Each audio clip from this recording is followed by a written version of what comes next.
I've got an amazing Fox News moment that I want to share with you. Hit me. So I'm almost impressed with like the audacity of what they do here.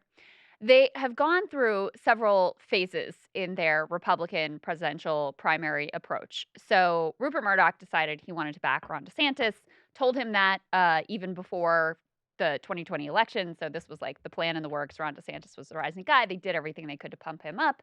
That's not really working out for them. So they've got to figure out who else they can try to puff up and give another go at it because they at the top levels don't really want Trump. But at the same time, they recognize like Trump has a hold on the base, so they're still trying to, do what they can to support him as well. So it's created just like a sort of chaotic, disastrous situation. And into this mix, they decided that they would make up out of whole cloth their own quote unquote power rankings inside of the Republican I love presidential this. primary, which are based on basically nothing. Let's take a listen to how that went. Our power rankings show former President Trump keeping a firm grip on the party. So here's what we have, Dana. He is far and away the front runner. Ron DeSantis, Tim Scott are in contention.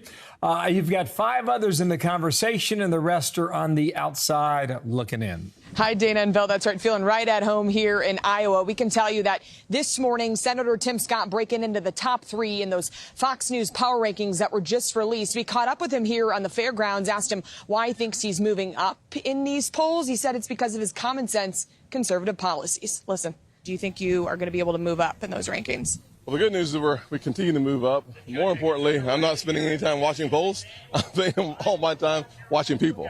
So polls don't vote, but people do. So I'm going to spend my time getting to know the average person in the state even better. And so far, so good. I expect that our momentum will continue to increase every day. So amazingly, they just totally decide they want to prop up Tim Scott here and go all in. Sorry, I was sleeping because Tim Scott was talking. No, it is amazing how shamelessly made up that is. It's so incredible. I love how he's like, oh, I'm not even watching the polls. It's like, well, good, because this had nothing to do with the polls, actually. It's just completely invented. And they treated like it was like breaking news or something. Like breaking news, Tim Scott has gotten into the top 3 of the list we just utterly made up. Because he's still, and you looked at the polls right after you saw this the first time. 2.6%. He's at 2.6%. And it's not, and let's be clear, it's not like he's one of those candidates where it's like, but when you go to the particular states, he's doing better in the early states. That's not true. Yeah.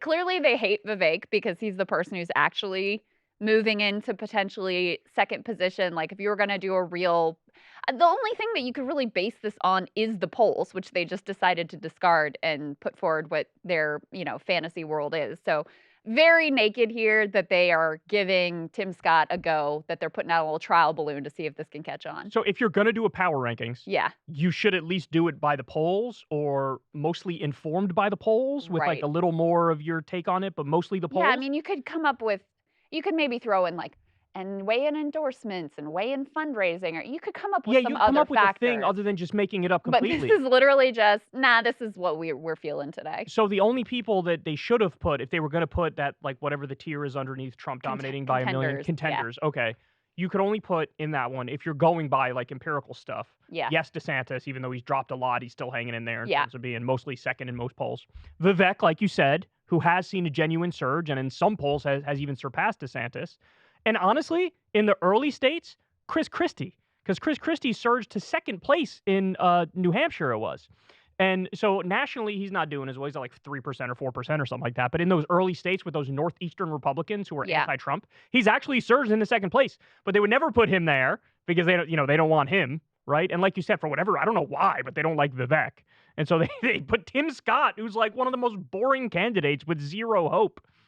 It's just embarrassing, isn't it? Yeah, it just shows how powerless also and feckless Fox is at this point, because there may have been a different time period where if they had done this whole song and dance about Ron DeSantis or now about Tim Scott, it would work. That there would be at least some response, but I don't think anyone is fooling themselves that this is going to really move the polls for Tim Scott. You know what was interesting is when I was at the gym this morning, they had CNN on the TV, and they were doing Tim Scott puff piece too. No. The headline was, it was something very similar to this. It was like, Iowa voters take another look at Tim Scott. No, which they is don't. 100% subjective. No. The fact that you found 2 people who were like, yeah, maybe Tim Scott. So there's some sort of push to try to make Tim Scott a thing that's happening media-wide right now. On the Democratic side, the Democrats are receptive to the CNNs and the MSNBCs being like, maybe it's this person. You know, it worked with Biden. It worked with Hillary, right?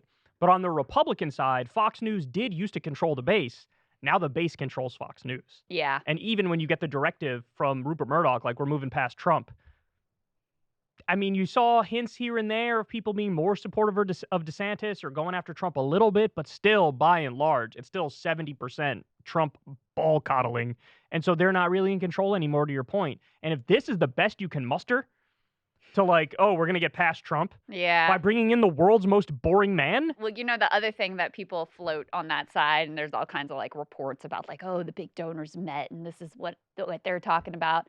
They're still thinking about like, oh, maybe if we got Glenn Youngkin in his sweater vest into the race, maybe he'd be the Trump killer. Oh my God. Crystal, this is just like 2015, 2016 again.